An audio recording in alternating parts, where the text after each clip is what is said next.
It's the last podcast of the year. Hope you have had a wonderful year filled with gaming and whatever else you like to do. Being passionate gamers or gamers without time, we all know that you're looking for the next big thing. So, as a middle-aged gamer, you are paying less. So, here are some of the things to keep on your radar in the coming year.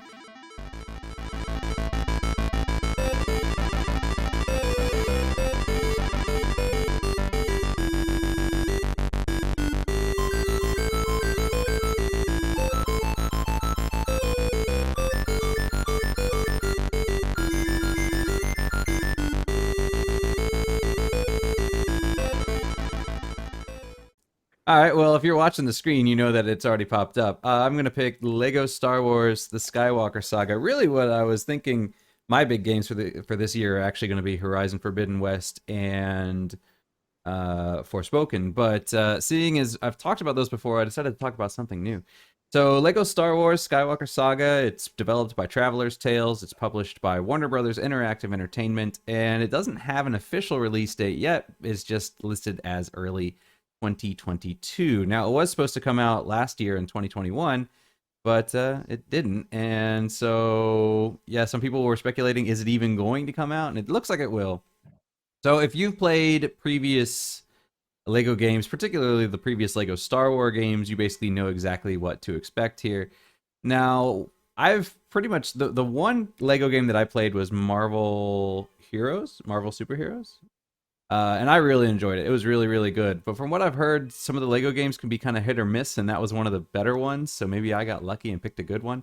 But the Star Wars games are typically thought to be pretty good. And this one's going to, the thing about this one is that you had the original, you had the prequel games, the three prequel games, and then you have the original trilogy games, and then you have the new trilogy games, and the Skywalker Saga is going to basically condense all 9 games or compile all 9 games into one set.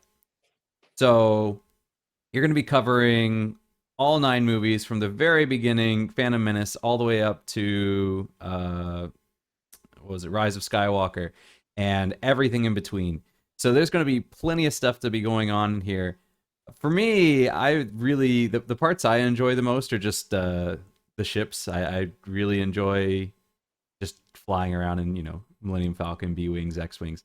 That for me is my favorite part. So I'm looking really forward to that. But of course, if you're the kind of person who enjoys collectathons, Lego games are definitely that. You want to go through, you want to find all the characters, you want to find all the pieces, collect all the vehicles and all that. So that ought to be a lot of fun. And if you're a kind of if you enjoy platformers, there aren't too many platformers these days. They're starting to make a comeback with games like Hollow Knight and whatnot, but we kind of had a dearth of platformers for a while. So if you're enjoying platformers, these are really good. And also if you're a family that likes to play together, these are obviously very kid-friendly games. So this is a great game to play with your kids if you have them. But yeah, so the only thing that I'm a little bit concerned about this is that it is going to touch on all 9 movies. So this might be a really, really long game, considering that basically each movie had its own game, and now we're compiling 9 of them. So I'm sure there's going to be cut content. I've heard that they've obviously had to change some things because in the prequel trilogy, those I think were the original Lego Star Wars games, and they are very, very dated at this point. Certain things like pod racing mechanics and whatnot didn't work so well. So now obviously they've been learning from all the, for a really long time on how to do these things. So yeah, I'm really looking forward to it. I'm wondering what's going to be cut, what's going to be added, and everything. And I'm also kind of wondering, because in Lego games, typically when you play through a level, you have a set characters that you need to play through the level with. But then when you beat the level, you can go back and play as other characters. And because different characters have different abilities, when you play through a level, you usually can't do everything or unlock everything in one go. So typically you have to go through it again with different characters that'll have different abilities. For example, in the Marvel Heroes, for example, you might go through a level and there might be like a vault or something. And when you play through the level, you can't open the vault. But then if you play through again as Magneto, you can use his magnet powers to rip the door off or something like that. But then in the same level, you might have something where it's like a really high platform. So you need somebody who's able to fly or double jump to get into there. Or you might have like a vent that you need to get Ant-Man or the Wasp to shrink down and move through. So yeah, there's definitely a lot of replayability in these games. So I'm really looking forward to this one. And if it's if previous games are any evidence, this game will likely be very successful just because Lego Star Wars typically is, and this is all of them. So yeah. So yeah, kept it What are short. the typical price points of these games? These are typically the same price as regular games, so I'm expecting that at least for the PS5 version, I'm expecting it to be $70 US. I'm not sure about PC because I know right now PC is apparently looking to move in that direction too, as we can see with Final Fantasy VII Remake was recently released for PC for $70 US, and a lot of people complained about it.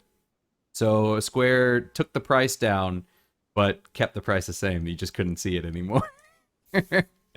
But so it looks like gaming is finally moving up to the $70 price tag. So I'm expecting that. I don't think, even though it's a compilation of a lot of these different things, uh, I don't think it's going to be more expensive. So Okay. All right, Anton? 9 games to go with one game's gonna be a lot. Especially they'll have to work on eggshell because they need to avoid treating the same scenes as they did in the previous, games for each of them. So yeah, I like don't know how they're gonna do that. if you look at the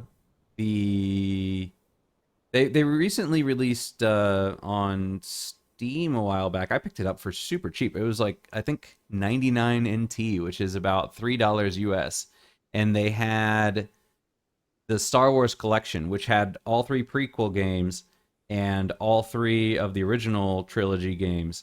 So that was that was the full game. So that was 6 games for $3 US. That was a few Nice. years ago as I picked that up. But you could see a huge difference in the quality of the older games with the newer games, just in graphically and the animation and things like that. You could see a massive, massive difference in the way they looked. So this one, I think they're updating some things so that it's going to have a more consistent look throughout the entire thing. So I don't know what's getting cut, what's being redone. Yeah, I'm not quite sure on that. But I'm assuming they can't have all 9 games because I feel like that would not fit on a disc. And there is a physical release, so yeah, I mean, but PS5 games are Blu-rays, right? So I mean, they are. so you could fit it on a Blu-ray. You could, but I mean, I think what was it? They had a they already released a game for what was the first one in the new trilogy? The Force Awakens. They had a Force Awakens game, and that was on a Blu-ray. So if they already had one game on a Blu-ray, now they're gonna have 9 games on a Blu-ray. So I'm thinking, was the first game just really tiny? Was that game just really tiny, or is there gonna be some trade-off here? As I Or is it? understand, these games are very based on humor anyway, so maybe they will just say, this part's not important, let's skip it. And Yeah, I'm sure they streamlined some things and made it easier and whatnot. And it'll be interesting to see if because I know the one that they released on Steam, you kind of had like, I think if I remember correctly, you have like a hub and then you can choose which game you want to go into. But for this one, I'm kind of curious if you could take, say, Rey and use Rey in the prequel levels. I'm not sure. I'm assuming you could, or I'm assuming you can. But it'll be interesting to see how they do that. If they just allow you 100, complete freedom, play whoever you want, wherever you want, whenever you want, or if there are going to be some limitations in that regard. And did you play the original, the series of game you picked up for super cheap? Did you play them, or it's I still in played the a little backlog? bit, but then I got busy with other stuff. So That's a lot. 6 game, I understand. yeah, no, it is a lot, but like I said, you could see a huge difference in the quality of the prequel, especially the Phantom Menace game with like pod racing and stuff like that. And then you would look at A New Hope and say so. Like say if you looked at the difference between the pod racing and the Battle of Hoth, you could see a massive difference in just the quality of the game, because they really just took the original games and compiled them into one collection. It wasn't a remaster or anything like that. But this one is, yeah, remastered and everything.